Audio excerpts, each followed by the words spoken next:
analysis.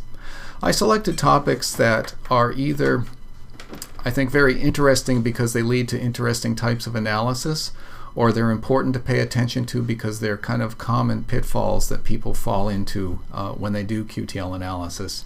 So there are 4 topics here.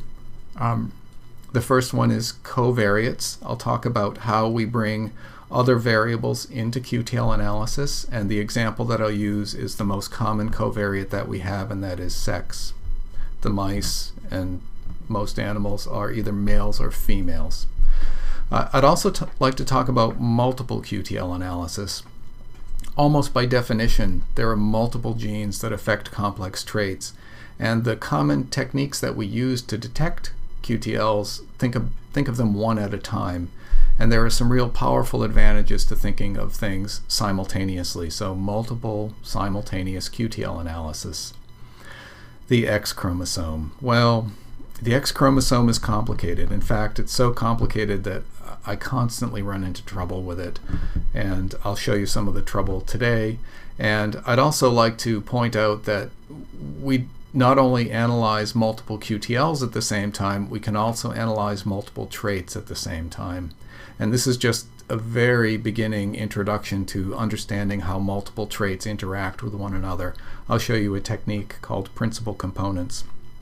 On the right hand of this slide, I selected 4 literature references. Each of these refers to one of the topics. As you can see them lined up on the slide here. I don't expect you to read these papers. If you get interested in one of these topics and you want background material, here you can refer back to these. I wanted to remind myself what they were. So, covariates. Last time when we talked about QTLs, I laid out something I called the statistical model of a QTL. It has 2 parts. It has a linkage model and a phenotype model. The linkage model is over here on the left-hand side of the diagram, which describes how the markers and the QTLs segregate through meiosis to create new offspring in a backcross or an F2 generation.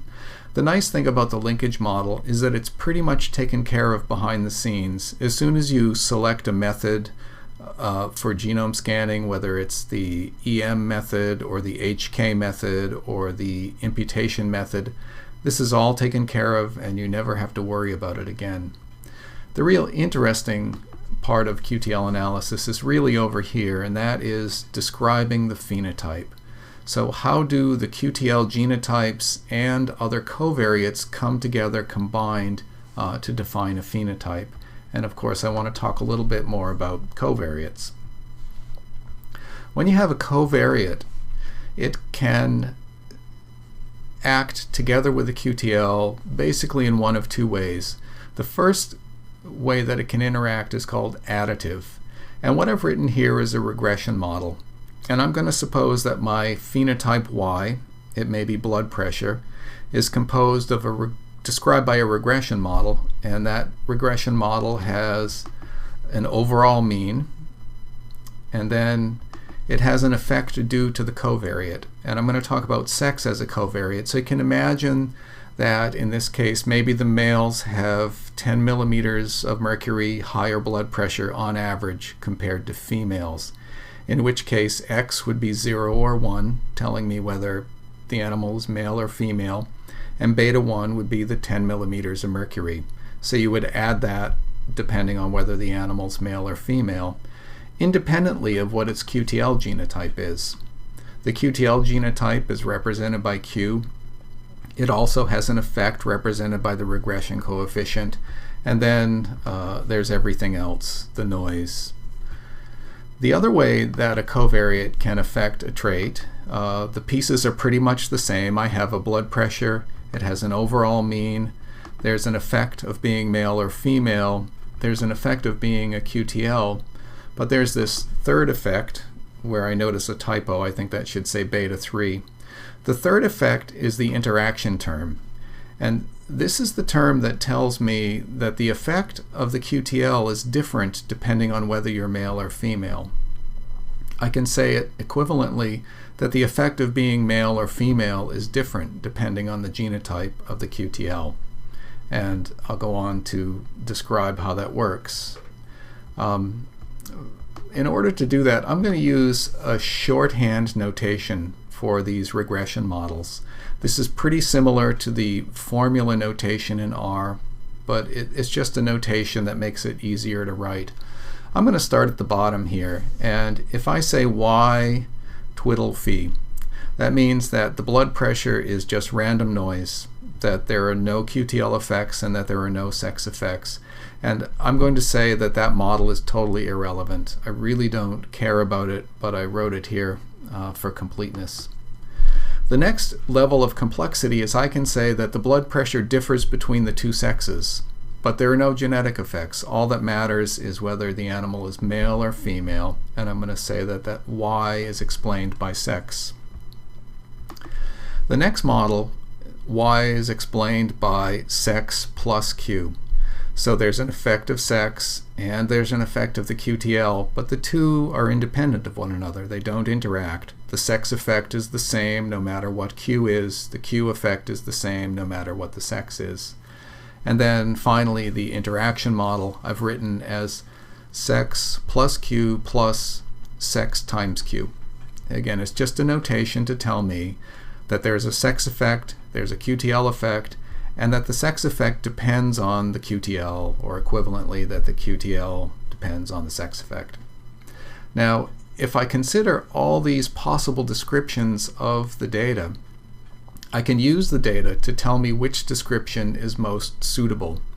And the way I'm going to do that is by computing LOD scores. You've seen LOD scores already. These are the things that we graph when we graph a genome scan.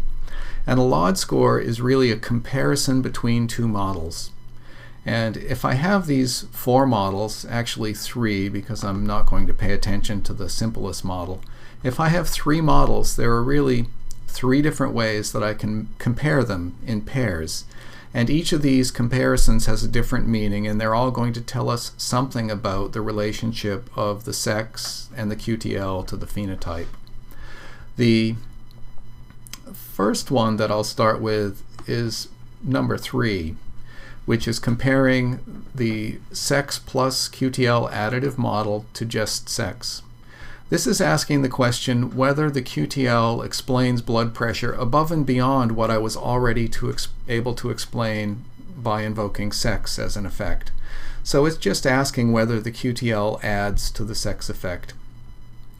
The next one I'd like to look at is number 1, which asks the question whether the QTL adds to the sex effect if I allow it to interact with sex. That's the complicated one. And the third question, number 2, is asking just the interaction part. If I've already considered that sex and QTL have an effect on the trait, do I need to add the interaction term? And the way that we're going to work through these models is we're going to ask them in that order. And regrettably, I numbered them in the wrong order. I would have said, first look at number 3, then we're going to look at number 1, then we'll look at number 2. And you're going to see in this example of a genome-wide QTL scan with sex as a covariate. I'll come back to these and show you real examples with the BTBR data next week, but this is an old example from a rat study that I was involved in. And I can tell it's a rat because there are 21 chromosomes on my graph. The first graph is just a genome scan, and this is a genome scan with sex as an additive covariate. So this is test number 3. At every position, I ask whether the Q, the genotype at that position in the genome, adds to my explanation of the trait above and beyond what I've already explained by sex. And you can see rather nicely that there's a big peak here on chromosome 2. There's actually a hint of something on 7. There's a couple more interesting things about. There's a lot of stuff above the line. There's a lot of genetic explanation behind this trait. But now I'm going to go on and I'm going to look at the LOD score number 1 in blue here, which shows me the ability of the QTL to explain more than just the sex term if I allow the QTL to have different effects for the two sexes. And the thing to notice here is that a lot of the picture did not change. Like number 2 didn't change very much, but number 7 leaped right up.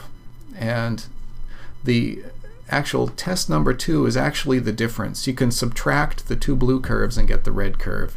So test number 2 is just showing me how much the LOD score increased when I added sex as an interactive covariate. This is the signature of a QTL that has a sex-specific effect. This is a signature of a QTL that has an additive effect above and beyond sex. And there's one other thing to notice about this genome scan in the second panel, and that is the bar got a lot higher. When I scanned the genome with a more complicated model, and certainly the interacting model is more complicated than the additive model, the ability to fit the data well improves, and correspondingly I have to raise the bar about what I consider to be a good fit. So there's a price to pay for looking for sex interaction, and that's why we look at the additive first, because it's going to tell us where the additive QTLs are. There's a whole bunch of them, we found them. If we looked at just the interaction, all I'd really pick out was number 2 and number 7. And I would in particular note that because the interaction test is high, that it's important that the QTL on chromosome 7 be a sex-interacting QTL. To be clear, I'm going to go to the next slide and show you what I mean by a sex-specific QTL effect. This is an effect plot, and on the y-axis is the phenotype. This is the logarithm of grooming time. So this is how much time the individual rats spent grooming in a timed test. The x-axis is the genotype at the location on chromosome 7 where the peak was. And there are 2 separate lines. There's a line for females and there's a line for males. And I want you to notice a couple of things. First, that the females groom more than the males. That's the sex effect. The females groom more. So if all I were taking into account were the sex, I would say there's a difference between males and females. I also noticed that the female line is flat.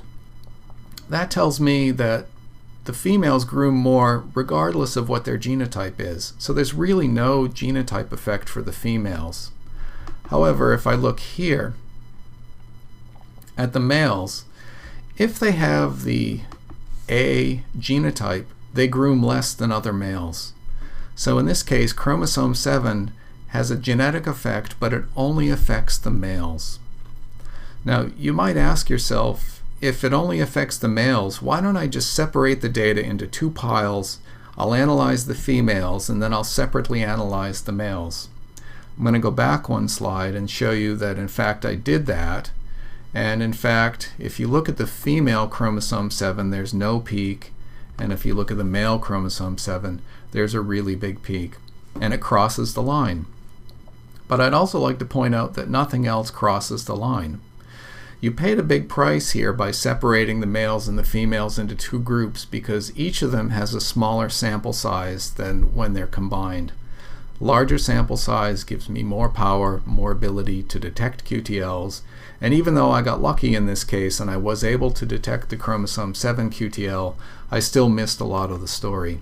And that's why we do the covariate analysis with the combined data instead of splitting the data into 2 groups, males and females, and analyzing them separately.